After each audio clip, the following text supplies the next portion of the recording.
నిన్న garden video చేశాను కదండి, దానికి సంబంధించిన వీడియోనే ఈ వీడియో కూడానండి. మొక్కలన్నీ ఎంత మంచిగా ఎక్స్ప్లెయిన్ చేసి చూపిస్తున్నారంటే రాణి గారు చాలా అంటే చాలా బాగా చెప్తున్నారండి. నేను వీడియో తీస్తాను అని చెప్పగానే మంచిగా నన్ను చాలా బాగా రిసీవ్ చేసుకుని మమ్మల్ని మంచిగా పైకి తీసుకువెళ్ళి ఇవన్నీ మొక్కల గురించి ఎంత బాగా ఎక్స్ప్లెయిన్ చేస్తున్నారంటే అసలు వీటి పేర్లు కూడా నాకు రావండి, తెలియదు కూడా. నాకైతే నోరు కూడా తిరగట్లేదు. ఇట్లాగా ఇది ఈ మొక్క ఇవిగోండి అని చెప్పి ఎంతగా బాగా చెప్తున్నారంటే చాలా బాగుందండి. ఆవిడ చెప్పటం మాకు చాలా సంతోషంగా అనిపించింది అనమాట. ఇక ఇవిగోండి ఇక్కడేమో పసుపు మొక్కలు వేశారు, హార్వెస్ట్ చేశారంటండి. మళ్ళీ 9 నెలలు అయిన తర్వాత మళ్ళీ తీస్తారు. ఇంకా ఇక్కడేమో ఇదేమో ఎర్ర తోటకూర విత్తనాలు తీసుకొచ్చి చల్లారు. ఇక్కడేమో మెంతికూర, ఆకుకూరలు అన్ని రకాలు వేసుకున్నారండి. ఇదేమో కొయ్యి తోటకూర. ఇలాగ చెప్తూ నాకు అన్ని వీడియోస్ తీసుకోండి మీరు చక్కగా, మీకు ఎందుకు నేను అన్నీ మంచిగా చెప్తాను అని చెప్పి ఇలాగ చూపిస్తున్నారండి. అసలు ఈ గార్డెన్ అంటేనే ఎంతో పనండి. పసిపిల్లలు పూల మొక్కలు అంటే మాటలు కాదు కదా. ఇదిగోండి ఇక్కడేమో పగడాల తులసి అంటండి. అసలు సేమ్ మనం పగడాలు ఎలా ఉంటాయి మనకి దండలో అలాగే ఉన్నాయండి. పట్టుకుంటే జారిపోతున్నాయి. ఇదిగోండి చూడండి, దగ్గరగా క్లియర్గా పెట్టి చూపిస్తాను. ఇదిగోండి చూడండి, ఆ కలరు, ఆ షైనింగు అంతా పగడాలేనండి. పగడాల తులసి అంటండి. అసలు ఎంత బాగా, ఇవన్నీ నర్సరీలో దొరకవండి. వీళ్ళకి గ్రూప్ ఉందండి, వాళ్ళ గ్రూప్లో వీళ్ళందరూ కూడా షేర్ చేసుకుంటూ ఉంటారంటండి. అసలు ఆవిడ రాణి గారు చెప్తుంటే భలేగా ముచ్చటేసిందండి. నన్ను కూడా గ్రూప్లో కలపండి అని అంటే, లేదు మీకు గార్డెన్ ఉండాలి, గార్డెన్ ఉన్నప్పుడు గ్రూప్లో కలుపుతారు అని అన్నారండి. నాకైతే చాలా సంతోషం అనిపించిందండి. మొక్కల దగ్గర కూడా రాధాకృష్ణయ్యని పెట్టి మళ్ళీ రామ తులసి, కృష్ణ తులసి, లక్ష్మి తులసి, పగడాల తులసి అంటండి. ఎన్ని తులసి మొక్కలను పెట్టారంటే రాధాకృష్ణుల వారి దగ్గర చూడగానే చాలా సంతోషంగా అనిపించిందండి. ఇదిగోండి గుమ్మడికాయలు కూడా పాకించారు. దీని పేరు ఏదో చెప్పారని నేను మర్చిపోయాను. బాగుంటుందండి. అంతకు ముందల ఒక 6 years క్రితం ఇంటి దగ్గర కిందన పెట్టారు. చాలా బాగా కాయలు కాసేది, పెద్ద పెద్ద జాంకాయలాగా ఉంటాయి ఇవి. ఇదిగోండి ఇక్కడ చూడండి, శ్రీ రాధాకృష్ణ వారిని పెట్టి తులసి మొక్కల్లో తులసి వనంలో అనమాట. ఎంత బాగున్నారంటే రాధాకృష్ణ వారు. ఇదిగోండి ఇక్కడ మందార పువ్వులు, ఇక్కడ పూసిన పువ్వులన్నీ ఆ కృష్ణుడికే కదా. చూడండి ఎంత మంచిగా. అసలు ఈ పొజిషన్ చేయాలంటే ఎంత ఓపిక ఓర్పు ఉండాలండి. మెయిన్గా శ్రద్ధ ఉండాలండి. ఏదైనా పని చేయాలంటే శ్రద్ధ ఉండాలి. ఇది ఒక రోజు కాదు, 2 రోజులు కాదు, 3 రోజులు కాదండి, 8 సంవత్సరాల నుండి కూడా వీళ్ళు ఇలా మెయింటెనెన్స్ చేస్తున్నారు. ఇదిగోండి ఇదేమో సపోటా అనమాట. మంచిగా వీళ్ళు తినాలి అనుకున్నప్పుడు కోసుకుని పండించుకునే పని లేదండి. కాయలు చెట్టుకే ఉంచేసి పండిన తర్వాత చూసుకుని పైకి వచ్చి తింటారు, లేదంటే ఉడతలు తింటావి. వాటికైనా ఎవరు పెడతారండి, తినవండి అని చెప్పి మేము కూడా ఉంచేస్తామండి అలా చెట్లకి అని అంటున్నారండి. అంతే కదండి, మన ప్రాణానికే కాదు సకల జీవరాశుల ప్రాణం కూడా వాటి ఆకలి తీర్చాలని చెప్పి ఎంత మంచిగా మంచి మనసుతోటి ఆలోచిస్తున్నారు రాణిగారు అని అనిపించిందండి నాకు ఆ మాట చెప్తూ ఉంటే. ఇక్కడేమో గుమ్మడికాయలు కూడా పాదు కాపించాము. అది కొంచెం చూడండి ఎంత బాగుందో, ముద్దుగా అనిపించిందండి ఈ గుమ్మడికాయని చూస్తే. బూడిది గుమ్మడికాయ ఎక్కువే కాసినాయి అంటండి. ఇక 1, 2 ఉన్నాయి, ఇవి చూపిస్తున్నారు. ఎందుకంటే మీరు కాయలు పువ్వులు ఉన్నప్పుడు వస్తే ఇంకా బాగుండేది. అయినా ఇంకొకసారి ఎప్పుడైనా మంచిగా కాయలు పువ్వులు ఉన్నప్పుడు మరొకసారి తీసుకుందరు కానీ అని చెప్పి అన్నారండి. అవునండి, చాలా కాయలు పువ్వులు. అసలు నాకైతే ఫొటోస్ పెట్టారండి. అసలు అవి చూస్తుంటేనే నాకు ఎంత సంతోషంగా అనిపించిందంటే చాలా బాగున్నాయండి. ఇదిగోండి క్యాలీఫ్లవరు, క్యాబేజీ అంట. చూడండి అసలు ఏమి కొనరు, బయట మార్కెట్ నుండి తీసుకొచ్చి కూరలు వండండి, ఇవే సరిపోతాయి రాణి గారికి. ఇంకా ఇరుగు పొరుగు మాకు కూడా ఇస్తూ ఉంటారు. ఇదిగోండి ఇదేమో స్మాల్ టమాటా అంటండి. ఇంతవరకే, ఇంకా పెద్దవి అవ్వవు. చెర్రీ టమాటాలు ఉంటాయి కదా, అవిను ఇవి చిన్న టమాటాలంట. ఇదిగోండి ఇది ఒక వంకాయ విత్తనము. అయితే చెట్టు ఏదో తెగులో చెండిపోయిందండి అని చెప్పి చెప్తున్నారు. దానికి సంబంధించిన చెట్లే. ఇంకా ఒక 3 రకాల వంకాయలు ఉన్నాయి అని చెప్పి చూపించారు. ఇదిగోండి ఇదేమో తెల్ల వంకాయ అంట. ఇదిగోండి పచ్చిమిర్చి ఎంత పొడవుగా ఉన్నాయోనండి. ఇప్పుడు వీడియోలో చూస్తానికి అలా ఉన్నాయి, కానీ నిన్న అసలు మేము రియల్గా చూస్తుంటే ఎంత బాగున్నాయో కాయలు. అదేమో ఫ్లవర్ టమాటా అంటండి, సేమ్ ఫ్లవర్ ఎలా ఉంటుందో అలాగే ఉంది ఆ టమాటా కూడా. అసలు దేవుడు ఇవన్నీ సృష్టించినందుకు మనం ఎంతైనా చెప్పుకోవాలండి. ఇదిగోండి బీరపాదంట, ఇవన్నీ కాయలు కాసేసినాయండి, అయినా కూడా విత్తనాలు కట్టచ్చు అని చెప్పి ఒకటి కాయ ఉంటే అలా ఉంచామండి, తీసేయాలి అని చెప్పి చెప్తున్నారు. నాకైతే కొన్ని పేర్లు అయితే నోరు కూడా తిరగట్లేదండి, అలాంటి మొక్కలు ఉన్నాయి.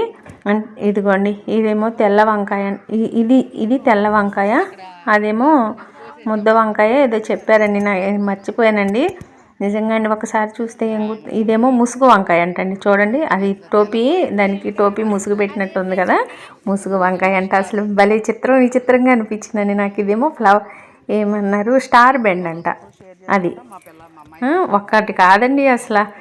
ఇక ఇదే లోకం అండి, ఇదే ప్రపంచం. నాకు పిల్లల తర్వాత ఇవే చాలు నాకు ఈ మొక్కలు. ఇదిగోండి డ్రాగన్ ఫ్రూట్స్ చాలా కాసిందంటండి, డ్రాగన్ ఫ్రూట్స్ అసలు ఒకటేంటిలేండి, పసుపు, మామిడి అల్లం, పచ్చి పసుపు అన్నీ హార్వెస్ట్ బాగా చేస్తారనమాట. ఇంక ఇక్కడ పైనే కాకుండా కింద కూడా చాలా మొక్కలు ఉన్నాయండి. మేమైతే స్టార్టింగ్లో వచ్చినప్పుడు వీరేనండి మాకు ఇక్కడ ఇల్లు అంటూ మాకు రెంట్కి చూపించింది, వెంకటేశ్వర గారు అనమాట. అంటే రాణి గారు హస్బెండ్, ఆ అన్నయ్య గారే చూపించి మాకు ఇట్లాగా వీళ్ళు మా ఫలానా వాళ్ళమండి, మేము మా తరపునేనని చెప్పి, అప్పటికి మేము ఎవరమో తెలియకపోయినా సరే, అంటే ఒక మంచి పని చేయాలి అని చెప్పి మాకు ఇక్కడ ఇల్లు అయితే రెంట్కి ఇప్పించడం అయితే ఈ ఫ్యామిలీనేనండి చేశారు. మాకు చాలా అండగా ఆ రోజు ఇల్లు ఇప్పించబట్టి ఇప్పుడు మేము ఇక్కడ ఇంకా సొంతంగా ఉన్నంత ఇల్లులాగా అందరితో కలిసిపోయి చక్కగా సరదాగా సంతోషంగా ఉండగలుగుతున్నాం అనమాట. మేము ఇక్కడికి వచ్చాము అంటే వీరి పుణ్యమేనండి. ఎందుకంటే మాకు అప్పుడు ఎవరో ఏంటో తెలియదు, ఎవరు ఇల్లు ఇస్తారండి, కొత్తగా వచ్చే వాళ్ళకి ఎవరు ఇవ్వరు కదా. వీళ్ళని పరిచయం చేసుకుని వస్తే వీరి ద్వారా మాకు ఇల్లు అయితే, మేము అద్దెకుండే ఇల్లు వీరు ఇప్పించడం జరిగిందనమాట. ఇదిగోండి ఇదేమో ఏమి బీన్స్ అంటే ఏంటో, రెక్కల బీన్స్ అంటండి, అవి ఏదో పేరు చెప్పారు ఇంగ్లీష్లో. చాలా మొక్కలండి అసలు. ఈ మొక్కలన్నీ చూడటానికి మేము దాదాపు 2 గంటల పైనే కూర్చున్నాం అనమాట. 4 గంటలకు వెళ్ళాము, 6:30కి ఇంటికి వచ్చామన్నమాట. ఇదిగోండి ఇది ఒక తీగ జాతి మొక్క అని చెప్తున్నారు. ఎయిర్ పొటాటో అంటండి, దుంపలు మామూలుగా నేలలో వస్తాయి కదా, ఇది గాల్లో కాస్తాయంటండి తీగకి, అది చెప్తున్నారు. మంచిగా కంపోస్ట్ తయారు చేసుకుని ఇంట్లో మనం వంట చేసేటప్పుడు వేస్ట్ వస్తుంది కదా, ఆ వేస్ట్ని కూడా పోనీయకుండా వాటిని జాగ్రత్తగా పైకి తీసుకొచ్చి ఒక డబ్బాలో ఒక బకెట్లో వేసి, ఆ బకెట్లో నీళ్లు పోసి, ఆ వాటర్ మళ్ళీ సేవ్ చేసి, ఆ తుక్కునేమో వేరే డస్ట్బిన్లో వేసి మట్టి అంతా వేసి అదంతా కంపోస్ట్ అయ్యేసరికి ఎంత ప్రాసెస్ ఉంటుందండి అసలు. అదంతా కూడా చెప్తున్నారండి, అది కూడా చూపిస్తాను మీకు. ఇదిగోండి సపోటా చెట్టు ఎంత బాగుందో చూడండి. ఈ మొక్కేమో వైట్ నేరేడు అన్నారండి. ఇదిగోండి చూడండి, ఎక్కువగా పువ్వులుగానే పువ్వులు అమ్మటే గింజలు వచ్చేస్తాయి, ఎక్కువ రాలిపోతూ ఉంటుంది. వచ్చిన వరకే వస్తాయి, తిన్న వరకే మన ప్రాప్తి అని చెప్పి చెప్తున్నారండి. అసలు నేలలో అంత రాకపోయినా కూడా డబ్బాల్లో వేస్తే ఎంత పంట వస్తుందోనండి. కాకపోతే మనం ఓపికగా శ్రద్ధగా చూసుకుంటూ చేసుకోవాలి. ఇదిగోండి దేవుడికి పువ్వులు ఇక్కడవే కోసుకుని వెళ్తాము, 2 పూలు ఉంచుతాము, 2 పూలు కోసుకెళ్తాము. ఇదేమో గంట మందారం అంటండి, ఎంత బాగుందో చూడండి. ఇదిగోండి చాలా బాగా అనిపించిందండి నాకు. అసలు ఇక్కడ ఉన్నప్పుడు ఎంత ప్రశాంతంగా అనిపించిందో, అప్పుడే ఇంత టైం అయిపోయిందా అనిపించిందండి. ఇదేమో తెలుపు మందారం అంటండి, అన్ని రకాల మందారాలు ఉన్నాయండి. ఇదేమో రెడ్, పింక్ ఉంది, వైట్ ఉంది, ఇలాగా చిట్టి మందారాలు, లక్ష్మీ మందారము, ఎన్ని కనకాంబరం పువ్వులు, మారేడు, ఇంకా ధవళం, ఇవన్నీ అసలు చాలా ఉన్నాయండి. నిన్న షార్ట్ వీడియో కూడా ఒకటి పెట్టాను కదా, పాండవ ఒత్తి మొక్క అని చెప్పి, అదైతే నర్సరీలో లేదండి, అసలు ఎక్కడ కూడా దొరకట్లేదు. వాళ్ళు గ్రూప్లో ఫ్రెండ్స్ షేర్ చేసుకున్నారంట. ఇదిగోండి ముద్దగన్నేరు, ఈ గన్నేరు పువ్వులు శివుడికి చాలా ప్రీతికరమైనవి అని చెప్పి ఇష్టంగా కార్తీక మాసంలో బాగా ఉంటాయండి, అవి పూలు బాగా పూస్తాయి. ఇక్కడేమో చంద్రకాంత మొక్కలు వేశాను, నాకు చాలా ఇష్టం చంద్రకాంతలు అంటే అని చెప్పి చెప్తున్నారండి. చూడండి వైట్, రెడ్, వైలెట్ ఇలా ఉన్నాయని చెప్పి చెప్తున్నారు. ఇంకా గింజలు తీసేసి మళ్ళీ ఆ టబ్బుల్లోనే వేస్తే మళ్ళీ మొక్కలు అవే వస్తూ ఉంటాయి. సాయంత్రం 5 గంటల నుండి పూస్తే తెల్లారి 7 గంటల వరకు అలాగే ఉంటాయి. మళ్ళీ మేము సాయంత్రం పొద్దున్న వస్తూ చూసుకుంటూ ఉంటాం కదా అని చెప్తున్నారు. ఇక్కడేమో లోటస్ అండి, చూడండి పొద్దున్న పూట పువ్వులు విడిలి సాయంత్రానికల్లా మళ్ళీ ముడుచుకుపోతాయంట. ఎంత బాగా చేశారండి అసలు వీటికి సదుపాయం. చాలా బాగా అనిపించిందండి. ఇదిగోండి కంపోస్ట్, ఈ వేస్ట్ అంతా తీసుకొచ్చి దీంట్లో వాటర్ పోసేసి ఉంచేస్తారు. ఉంచి తర్వాత అదంతా తీసేసి వాటర్ దిగిన తర్వాత మళ్ళీ ఆ డబ్బాల్లో వేస్తారంటారండి. చూపిస్తాను అని చెప్పి ఇక్కడికి తీసుకొచ్చారండి. ఇదిగోండి చూడండి, మీరే వినండి రాణి గారు ఏం చెప్తున్నారో. అసలు వాసన కూడా లేదండి, అంత స్మెల్ కూడా రావట్లేదు అసలు. పెద్దగా వాటర్ కిందకి వస్తుంది చూసారా? అవును, కాకపోతే కొంచెం మీరు ఆ నీళ్ళల్లో ఇంకా మంచి నీళ్ళు పోసి మట్టేస్తాను దాని మీద. దీని ఇప్పుడు ఆ సగం ఉన్నాయి కదా, అవును ఒక 5-6 సగాలు. ఇప్పుడు ఒక బకెట్ అనుకోండి, ఒక 6 బకెట్లు నీళ్లు పోస్తాను. పోస్తాను మొక్కలకి. ఇంకెంతకంటే టానిక్ ఏం కావాలి మొక్కలకి. ఇలా తయారు చేసిన వేస్ట్ని చూడండి, ఇది మట్టి కంపోస్ట్ వేస్తే ఇలాగ మట్టి అయిపోయిందని చెప్పి చూపిస్తున్నారు. ఎంత పొడిపడలాడుతూ ఉందండి. ఈ మట్టి కనుక మొక్కలకి వేస్తే అసలు ఇక వాటికి మళ్ళీ జీవం వచ్చినట్లేనమాట, అంత బలంగా ఉంటుంది.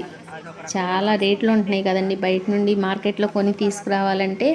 మొక్కల మందులు కానీ ఏమైనా మట్టి కానీ అలాంటిది ఇంట్లో మన స్వహస్తాలతో తయారు చేసుకున్న కంపోస్ట్తో మొక్కలు పెంచితే ఆ ఆనందమే వేరండి.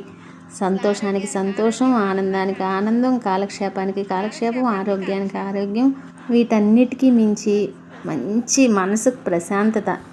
ఇలాగా చుట్టూ మొక్కలు పెట్టుకుని ఈ మొక్కల్లోనే కాలం గడిపితే ఇంకా పాజిటివ్ ఉండక ఎలా ఉంటుంది మీరే చెప్పండి. ఎక్కడికైనా గుడికి వచ్చినప్పుడు ఎప్పుడు కనిపిస్తూ ఉండేవారు రాణి గారు. ఒకే రోడ్లో కాకుండా మాకు 3 రోడ్ల అవతల మేము ఉంటామన్నమాట. తర్వాత అవతల రోడ్లో రాణి గారు వాళ్ళు ఉంటారు. ఇక ప్రమీల గారికి వీళ్ళు కూడా మాకు పక్కన బాగా గార్డెన్ పెట్టారు కదా, అందుకని చెప్పి వీరికి ఉన్నంతల్లో విత్తనాలు కానీ ఏమైనా మొక్కలు కానీ కావాలంటే ఇటు కూడా పంపిస్తూ ఉంటారండి. ఇవన్నీ నాకే చెందాలి, నేను ఒక్కదాన్ని నా మొక్కలకే నేనే నా దగ్గరే ఈ మొక్కలన్నీ ఉన్నాయి అనేది నా మనసుకు అట్లా ఉండాలి అనే ఆలోచన ఉండనే ఉండదండి. నా దగ్గర ఉన్న మొక్కలన్నీ కూడా 10 మందికి కూడా పంచాలనే మంచి ఆలోచనతో అయితే రాణి గారు అందరికీ అడిగిన వాళ్ళకి లేదనకుండా ఉన్నంతలో మొక్కల విత్తనాలన్నీ ఇస్తూనే ఉంటారు. అలాగే ఇంకా నేను ఎవరినైనా సరే మంచిగా మొక్కలు పెంచుకోమని, మంచిగా చూసుకోండి అని చెప్పి ఏదైనా సరే నా దగ్గర ఉన్నది ఇస్తాను, నా దగ్గర లేనిది వాళ్ళు ఇచ్చినా నేను తీసుకుంటాను. నేను ఎవరినైనా ఎంకరేజ్ చేస్తానండి అని చెప్తున్నారండి. ఎంత మంచి మనస్తత్వం కదా అండి. స్నేహానికి కూడా వారు అలాగే ఉంటారండి. మాటకేంటి మంచికేంటి మంచిగా ఉంటారండి. సలహాలు మంచి మంచి సలహాలు ఇస్తూ, నేను పెద్దదాన్ని మీరు చిన్నపిల్లలకి నేను చెప్తున్నానేంటి అని అనుకోవద్దు అని అంటారండి. అట్లా ఏమీ ఉండదండి. వాళ్ళు అసలు ఈ రోజుల్లో అలా చెప్పేవాళ్ళు ఎవరున్నారు చెప్పండి మనకి. నేను పెద్దదాన్ని అనుకోండి, మాకంటే కూడా చిన్నపిల్లలకి మంచి మంచి సలహాలు చెప్పి ఇలా చేసుకోమ్మా, ఇలా ఉండు అని చెప్తూ ఉంటారు. ఇక నాకు పిల్లలు, మీ బాబాయి, నాకు ఈ మొక్కలే నాకు ఈ లోకం. అలాగే వాళ్ళకి ఒక కోకో అని చెప్పి కుక్క పిల్లని ఒకటి పెంచుకుంటున్నారండి ముద్దుగా. ఇంకా వాళ్ళకి తోడు అదేనంట. అదే చెప్తూ కబుర్లు చెప్పుకుంటూ ఇంక ఇలాగా కాలక్షేపం చేసామండి. ఇంకా కింద కూడా చాలా మొక్కలు ఉన్నాయండి, అవి కూడా చూపిస్తాను. ఈ వీడియోలో ఎక్కువ లెంతీ అయిపోతుందని చెప్పి నేనేమి దీంట్లో పెట్టలేదు. రేపటి వీడియోలో ఆ మొక్కల గురించి కూడా షేర్ చేస్తానండి. ఇలా మొక్కల గురించి వీడియో తీసుకోవటానికి వస్తున్నాము అని ఫోన్ చేయగానే మా కోసం టైం వెచ్చించి వారి సమయాన్ని మా కోసం స్పెండ్ చేసినందుకు రాణి గారికి ఈ వీడియో ముఖంగా ధన్యవాదాలు తెలియజేసుకుంటున్నానండి. ఈ రోజుకి ఇదేనండి వీడియో. మరొక మంచి వీడియోతో మీ ముందుకు వస్తాను. ఎక్కడా స్కిప్ చేయకుండా చూసినందుకు మీ అందరికీ మరీ ధన్యవాదాలు తెలియజేసుకుంటున్నానండి. మంచి మంచి కామెంట్స్ పెడుతున్నారు. లైక్ చేసి షేర్ చేసి సబ్స్క్రైబ్ చేయండి. ఉంటానండి.